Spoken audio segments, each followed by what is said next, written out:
Mais avant de faire lecture de ce passage, j'aimerais simplement qu'on réfléchisse à une chose. Que vous ayez déjà ou non pris l'avion comme moyen de transport, vous connaissez tous la procédure légale que les compagnies aériennes sont tenues de présenter avant chaque vol. Je vais baisser un petit peu, voilà. Je ne vous vois pas sinon, je suis trop petit. Alors comme à chaque fois, c'est sans surprise que l'introduction à la montée dans le ciel se fait par une animation un peu théâtrale, un peu one-man show. Mais d'une manière étrange, tout le monde observe ce rituel avec respect, je dirais même avec des contractions, le plus souvent en sirotant un petit verre de coca ou de whisky coca, ça dépend dans quelle classe on se situe. Pourtant, la réalité des choses aurait plutôt de quoi inquiéter, parce que le steward est en train d'annoncer quand même les moyens de sauvetage mis à la disposition des voyageurs en cas de problème. Alors, vous vous rappelez probablement ou pas du sketch de Gad Elmaleh qui s'interroge sur ces fameux gestes approximatifs. Ça veut dire quoi ces gestes-là en cas de problème, l'hôtesse ne sait même pas de quoi vraiment elle parle, c'est assez flou. En cas de problème, toi tu vas galérer, toi aussi, moi aussi. Peut-être toi tu vas mourir, toi aussi, moi je vais peut-être rester. Bon voilà, c'est le sketch de Gad Elmaleh.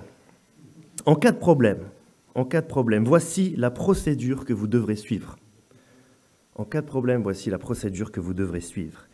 Et dans les premiers versets de ce chapitre 16, Jésus expose très clairement la venue prochaine du Consolateur. C'était l'Esprit de Dieu qui viendra vers les disciples lors de la Pentecôte, après que Jésus-Christ, ressuscité de la mort, aura rejoint Dieu dans sa gloire.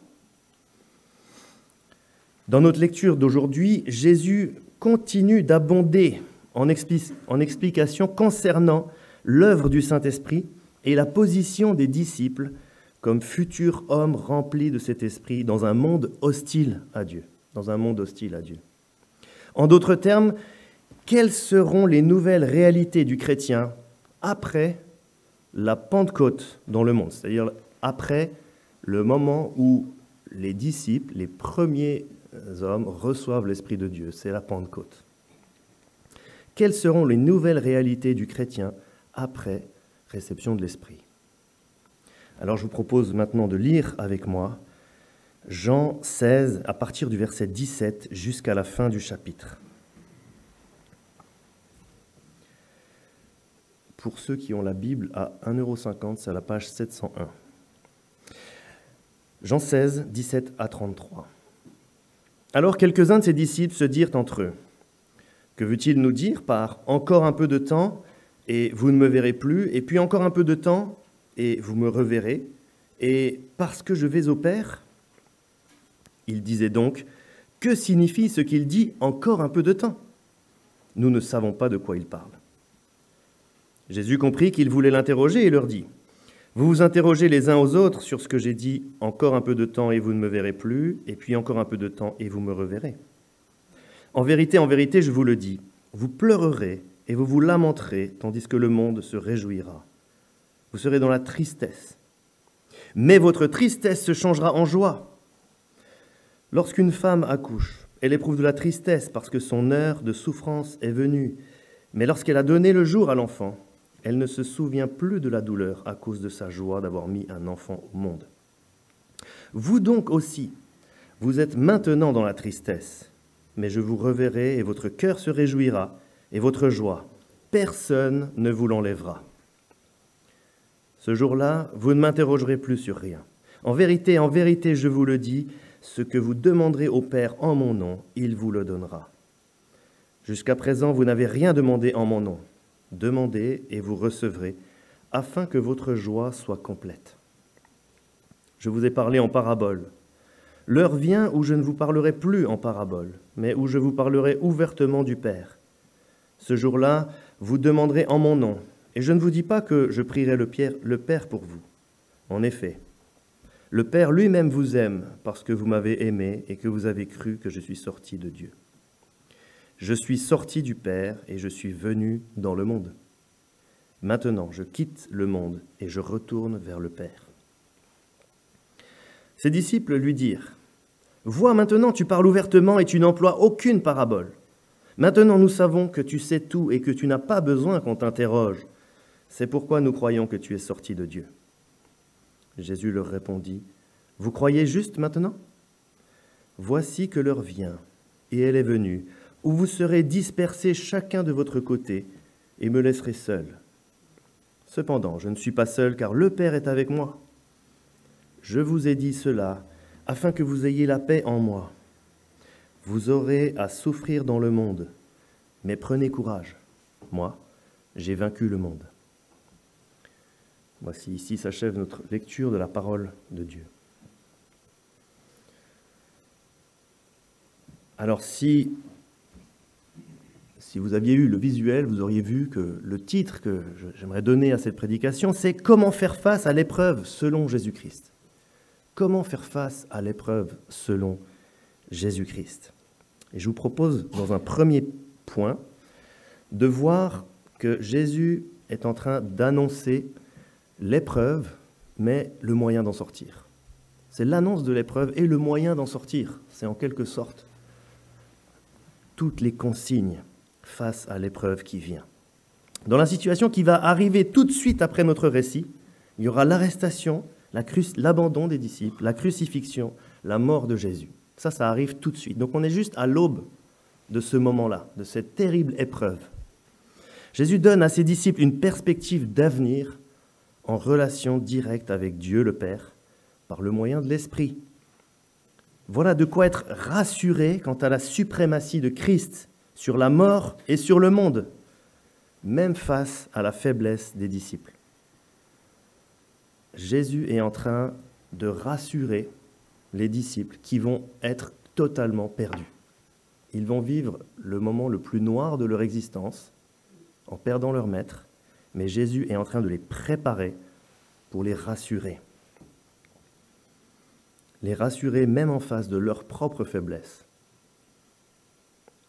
Dès la résurrection, mais plus encore au moment de la Pentecôte, comme je l'ai dit précédemment, les disciples reprendront courage et pourront affronter les tribulations, comme c'est dit dans le passage.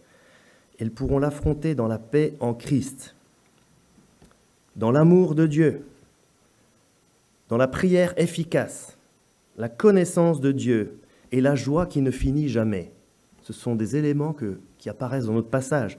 La paix en Christ, verset 33, l'amour de Dieu, verset 27, la prière efficace, verset 24, la connaissance de Dieu, verset 23, et la joie qui ne finit jamais, verset 22. Avant l'épreuve de la crucifixion, Jésus prépare ses disciples à une nouvelle ère, l'ère de l'esprit caractérisée par des épreuves, des persécutions et la croissance de l'évangile au milieu de ses souffrances. C'est comme ça qu'est caractérisée l'ère de l'esprit. On appelle aussi cette ère-là l'ère de l'Église. Des souffrances, des embûches, des épreuves, mais une croissance. Jésus est celui par qui cette nouvelle ère, l'ère de l'Esprit, l'ère de l'Église, et les perspectives qui sont attachées, cette croissance, seront réalisées. La joie qui ne finit jamais, au verset 22, car Christ est ressuscité de la mort. La prière, la connaissance de Dieu, verset 23, car Christ ouvre l'accès direct à Dieu le Père. La prière efficace, verset 24, car Dieu répond toujours à ses enfants. L'amour de Dieu, verset 27, car le Père aime le Fils, et quiconque aime le Fils est aimé du Père. Enfin, la paix en Christ et le courage, verset 33, car Christ est victorieux sur le monde, autrement dit, victorieux sur toutes les puissances, toutes les dominations. Alors on pourrait légitimement se poser la question si ces choses sont de l'ordre de la poudre aux yeux, ou si vraiment Dieu accomplira ça. Est-ce que Dieu va accomplir cela?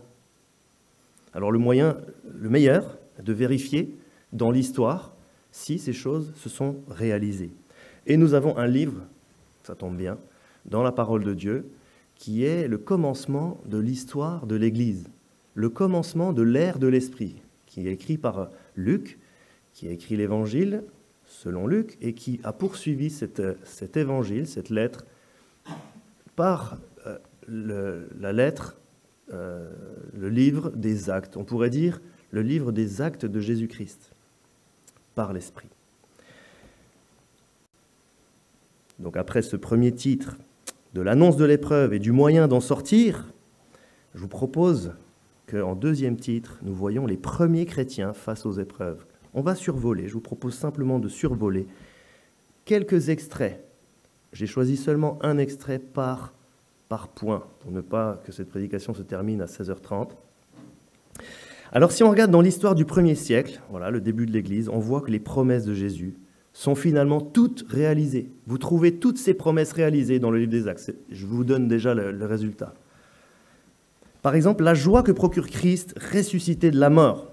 Acte 13, versets 49 à 52. La parole du Seigneur se propageait dans tout le pays. Mais les Juifs excitèrent les femmes pieuses de la haute société et les personnalités de la ville. Ils provoquèrent une persécution contre Paul et Barnabas et les chassèrent de leur territoire. Paul et Barnabas secouèrent contre la poussière de leurs pieds et allèrent à Iconium. Quant aux disciples, dans cette situation, ils étaient remplis de joie et du Saint-Esprit. Grosse persécution, tragédie, et les disciples sont remplis de joie. La joie est la caractéristique de ceux qui sont attachés à Dieu et qui ont reçu en retour l'Esprit de Dieu. Christ ouvre, dans notre passage, l'accès direct à Dieu le Père. Nous avons ce récit magnifique avec un témoignage d'un homme, Étienne. Acte 7, versets 54 à 58. En entendant les paroles d'Étienne, les chefs religieux grinçaient des dents contre lui. Étienne fait un magnifique discours et il retrace toute l'histoire de la révélation divine pour arriver à Christ, qu'il dépeint comme le Messie qu'ont rejeté les chefs religieux, justement. Et dans son argumentaire est tellement implacable que ces chefs religieux grincent des dents contre lui. Mais Étienne, rempli du Saint-Esprit, de nouveau l'Esprit, fixa les regards vers le ciel et vit la gloire de Dieu et Jésus debout à la droite de Dieu. Il dit « Je vois le ciel ouvert et le Fils de l'homme debout à la droite de Dieu. » Ils poussèrent alors de grands cris en se bouchant les oreilles, se précipitèrent tous ensemble sur lui, le traînèrent à l'extérieur de la ville, se mirent à le lapider. Les témoins avaient déposé leurs vêtements aux pieds d'un jeune homme appelé Saul. Christ ouvre l'accès direct à Dieu le Père. Certes, ici, c'est un moment très particulier, mais néanmoins, dans le livre des Actes, nous voyons que cet aspect de la vision directe de Dieu dans sa gloire et du Fils de l'homme, Jésus-Christ, à la droite du Père, est réalisé. La prière efficace à laquelle Dieu répond, les actes en sont truffés, j'ai dû prendre seulement un passage, c'est très frustrant. Acte 9, verset 40. Pierre fit sortir tout le monde, se mit à genoux et pria devant un cadavre. Puis il se tourna vers le corps et dit « Tabitha, lève-toi ». Elle ouvrit les yeux et quand elle vit Pierre, elle s'assit. Il lui donna la main et la fit lever. Il appela ensuite les saints et les veuves et la leur présenta vivante. Cela fut connu de tout Jaffa et beaucoup crurent au Seigneur. La prière efficace. J'avoue que je n'ai jamais vu une résurrection en 2022 suite à une prière, aussi efficace fut-elle. Mais dans le livre des Actes, au début de l'ère de l'Église, ces signes ont besoin d'être rappelés pour attester que l'Esprit de Dieu est bien présent, il est bien agissant selon la puissance qui était celle de Christ durant son ministère. Prière efficace à laquelle Dieu répond. L'amour de Dieu manifesté dans nos vies. Pareil, énormément de passages. Acte 2, il persévérait dans l'enseignement des apôtres, dans la communion fraternelle, dans la fraction du pain et dans les prières. La crainte s'emparait de chacun. Il se faisait beaucoup de prodiges et des signes miraculeux par l'intermédiaire des apôtres. Tous ceux qui croyaient étaient ensemble et ils avaient tout en commun. Ils vendaient leurs propriétés et leurs biens et ils en partageaient le produit entre tous en fonction des besoins. Chaque jour, avec persévérance, ils se retrouvaient d'un commun accord au temple. Ils rompaient le pain dans les maisons et ils prenaient leur nourriture avec joie et simplicité de cœur. Ils louaient Dieu et avaient la faveur de tout le peuple. Le Seigneur ajoutait chaque jour à l'Église ceux qui étaient sauvés. Quel magnifique exemple de communion fraternelle. Là encore, spécifique à ce livre des Actes, à cette nécessité de l'inauguration de l'ère de l'Église, de l'ère de l'Esprit. L'amour de Dieu manifesté dans nos vies, qui est magnifiquement décrite en œuvre, en pratique dans le livre des Actes. Et enfin, la paix en Christ et le courage que nous donne sa victoire sur le monde. Acte 9.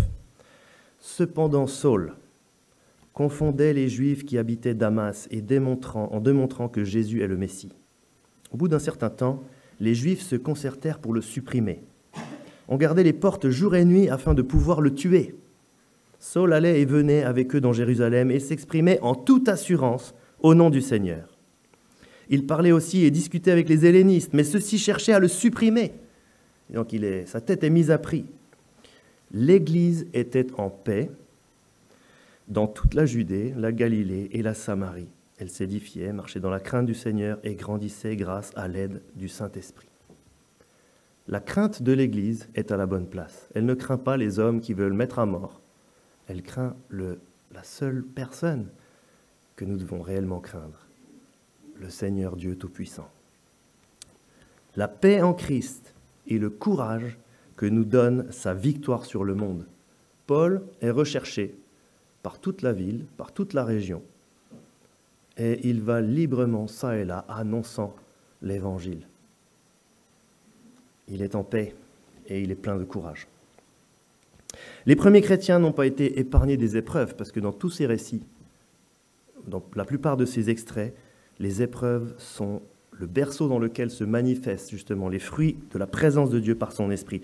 Mais au milieu de ces épreuves, ils ont témoigné de la victoire de Jésus-Christ sur le monde, en vivant avec une grande simplicité les promesses que leur avait annoncées Jésus lui-même avant de donner sa vie à la croix. Alors qu'en est-il pour nous aujourd'hui?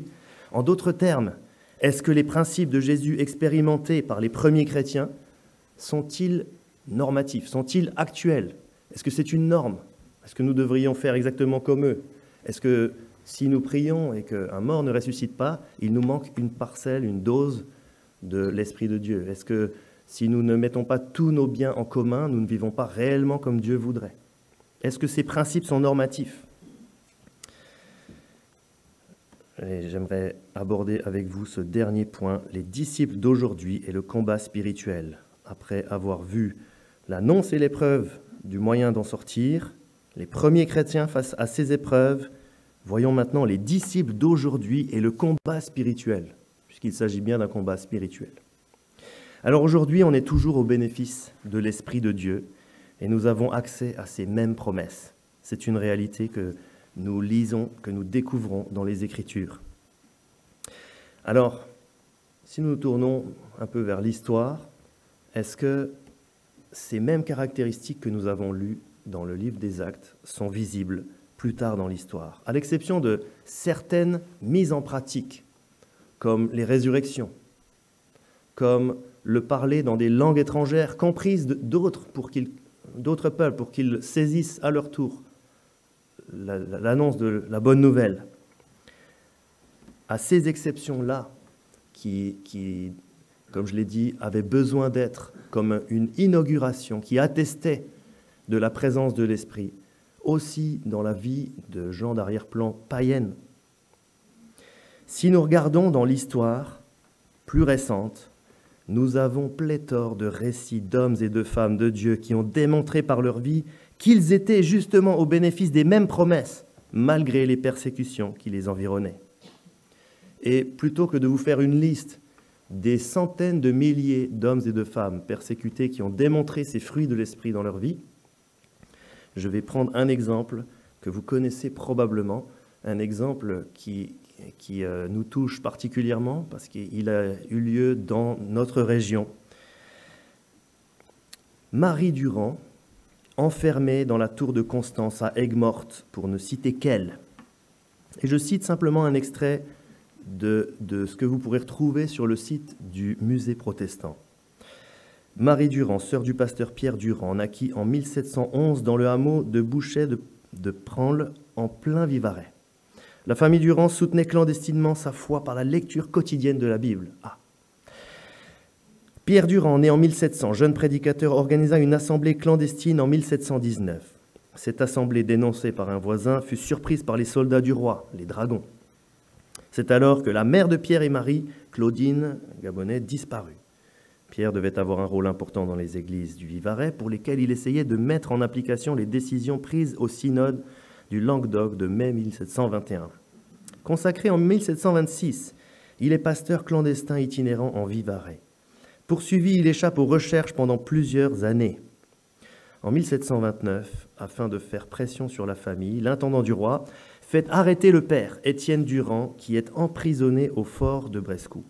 Puis en 1730, Marie et son mari, Mathieu Serre, sont arrêtés. Celui-ci est envoyé au fort de Brescou, tandis que Marie, âgée de 19 ans, est emprisonnée à la tour de Constance. Pierre est finalement arrêté en 1732 et exécuté à Montpellier le 22 avril. Après 38 ans de prison dans la tour de Constance, 38 ans de prison, qui débute à sa 19e année de vie, une jeune femme. Marie est libérée en 1768 et elle se retire au bûcher de Prangles. Elle mourra 8 ans plus tard, en 1776. Alors on sait peu de choses des premières années de Marie dans cette prison, où sur la trentaine de femmes incarcérées, elle retrouve plusieurs Vivaroises. Elle était la plus jeune, mais dans l'épreuve, sa foi s'affermit. La douleur causée par le martyre de son frère 2 ans après son propre emprisonnement, son courage, sa résignation lui donnent vite un grand ascendant sur ses compagnes. Elle soutient les plus découragés, elle est la plus jeune, lutte avec elles contre les tentations de l'abjuration qui ouvriraient les portes de la prison et devient l'âme de cette résistance aux pressions de la hiérarchie catholique pour favoriser les conversions.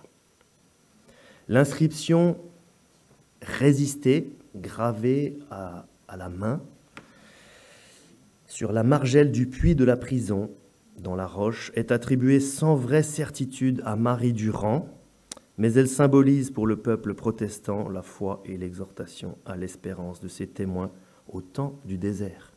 C'est dans le temps du désert, dans le temps de cette persécution, voilà, j'arrête ma citation, que nous avons un exemple relativement récent d'une jeune femme qui a porté les fruits que le Seigneur avait lui-même promis aux disciples, qui ont été les fruits des premiers disciples de Christ dans l'ère de l'Église, et qui a encore porté du fruit en 1700 et quelques dans la personne de Marie Durand et dans des centaines de milliers d'autres hommes et femmes qui avaient reçu le même esprit de Dieu.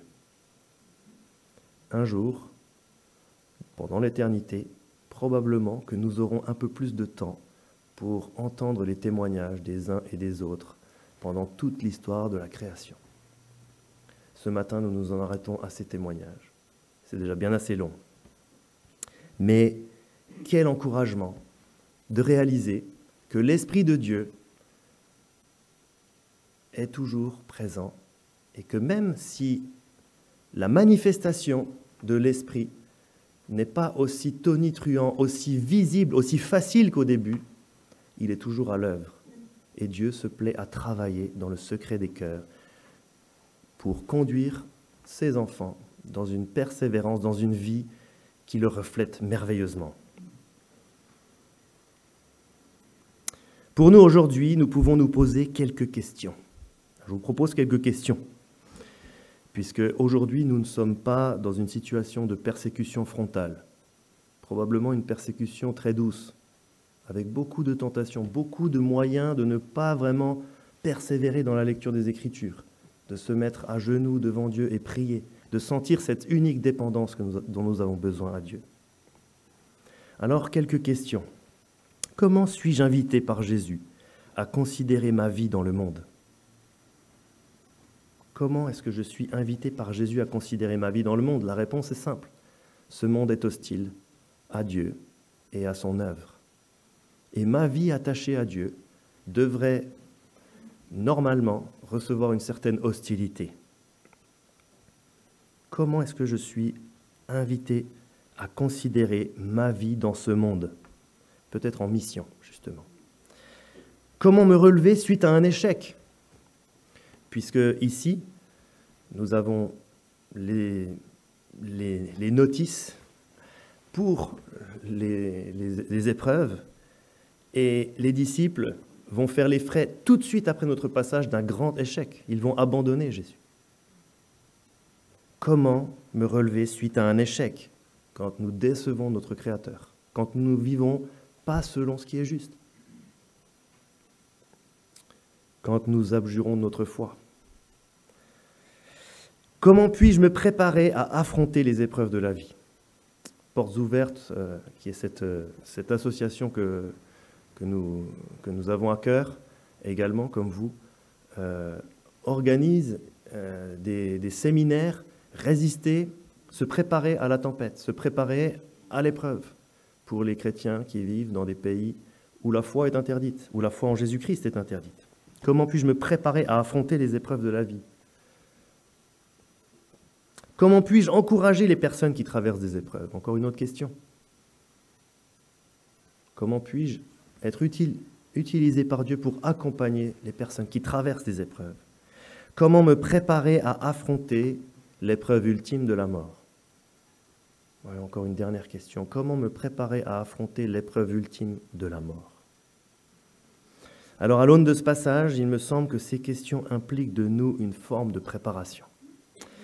Comme si Jésus nous annonçait que la vie chrétienne allait être dure. Et en réalité, c'est le cas. Donc, je vous propose quelques pistes qui répondent partiellement à ces questions. La première, j'enfonce une porte ouverte, mais ici, tout l'objet de la révélation de Dieu, c'est que les disciples aient les regards fixés sur Dieu. Ce que nous voyons, c'est que les disciples ne sont pas centrés sur eux et leur intérêt, mais centrés sur Dieu, centrés sur la personne de Christ, et en étant centrés sur la personne de Christ, ils ont une relation directe avec Dieu. Christ n'a plus besoin de prier pour eux. Christ prie pour eux pour la repentance première qui fait passer la personne de ennemi de Dieu à enfant de Dieu. Et Christ prie pour nous à chaque fois que nous avons besoin d'être de nouveau lavés, purifiés par son sang.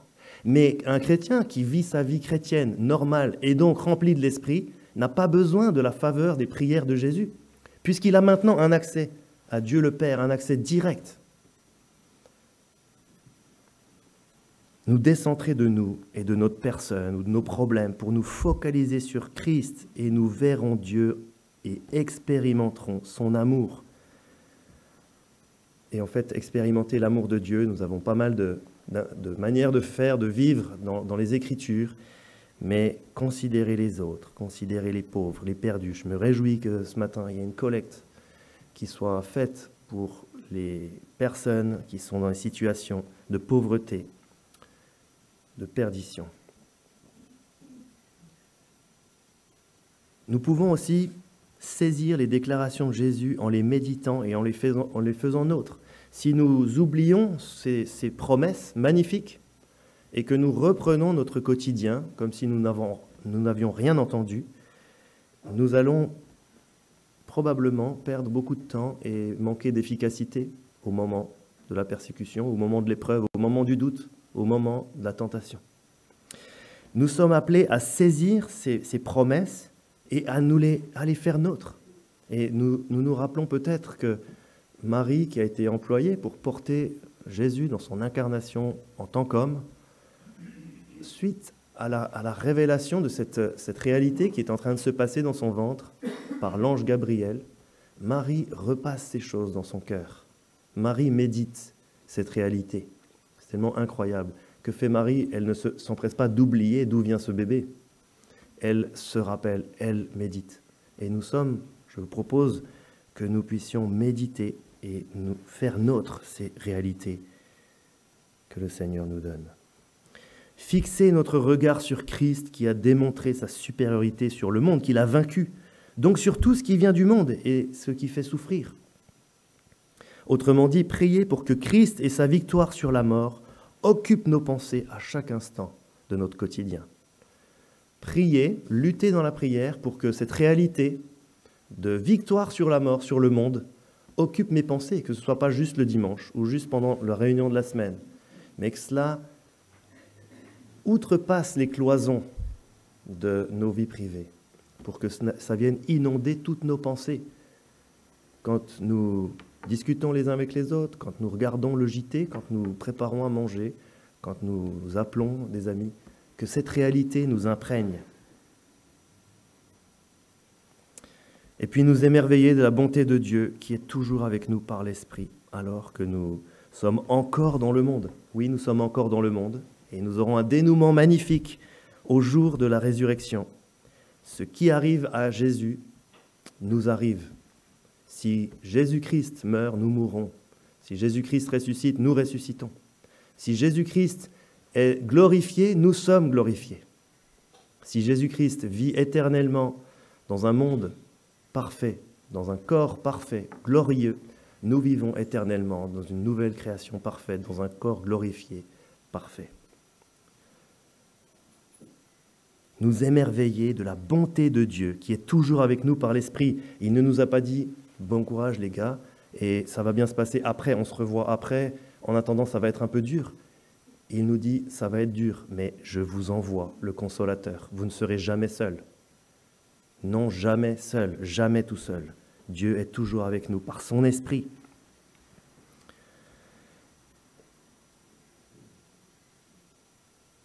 Et enfin, considérer que les promesses de Jésus sont pour l'ensemble de disciples, soit une communauté, donc l'Église. Ces promesses sont vraies pour chacun, mais elles trouvent leur réalisation la plupart du temps ensemble dans la communauté chrétienne, dans l'Église. C'est là que nous sommes encouragés à persévérer. Et c'est là aussi que certains fruits sont visibles. La communion fraternelle, la fraction du pain, manger simplement ensemble, c'est ce que nous allons faire tout à l'heure. Nous ne mangeons pas avec nos ennemis, nous mangeons avec nos amis. Ou quand nous mangeons avec un ennemi, c'est pour se réconcilier, c'est pour trouver un arrangement. Autrement dit, rechercher à vivre la communauté en s'encourageant mutuellement. Il y a beaucoup de choses. J'espère que vous en avez peut-être retenu une, ce qui serait déjà super. En tout cas, c'est ma prière, pour moi aussi, que je retienne au moins un encouragement, une implication de ce que nous découvrons dans la parole de Dieu ce matin. Alors en introduction, je vous ai parlé des gestes de sécurité avant chaque vol. En cas de problème, heureusement, tout est mis en place pour que les problèmes n'arrivent pas dans le domaine de l'aviation. C'est le plan, c'est le projet. On se prépare au pire, mais il n'y aura pas de problème. Voilà le discours que l'on aime et qui nous rassure. Et pour ça, en fait, on s'accroche à une statistique plutôt positive. La statistique veut que normalement ça arrive très peu, donc on a beaucoup de chances d'y échapper. La grande différence avec notre sens du réconfort selon le pourcentage de chances qu'un problème survienne, c'est que Jésus n'annonce pas ces choses en espérant qu'elles n'arrivent pas. Au contraire, il annonce la certitude des problèmes.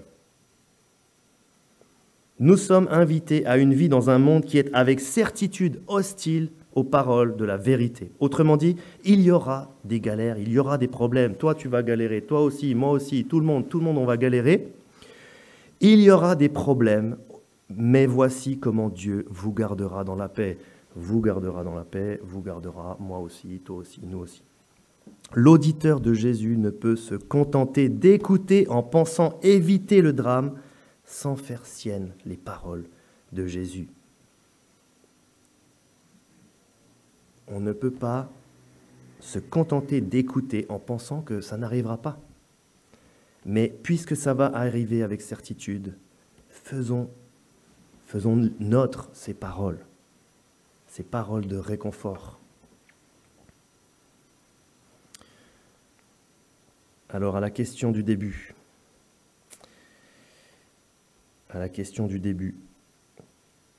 comment faire face à l'épreuve selon Jésus-Christ? Je vous propose qu'en Christ, Dieu nous accorde la paix, même dans les épreuves. Comment faire face aux épreuves selon Jésus-Christ? En Christ, Dieu nous accorde la paix, même dans les épreuves. Donc, prenons courage, car Christ a vaincu le monde. Prenons courage, car Christ a vaincu le monde. Je relis le dernier verset de notre passage. « Je vous ai dit cela afin que vous ayez la paix en moi. Vous aurez à souffrir dans le monde, mais prenez courage. Moi, j'ai vaincu le monde. »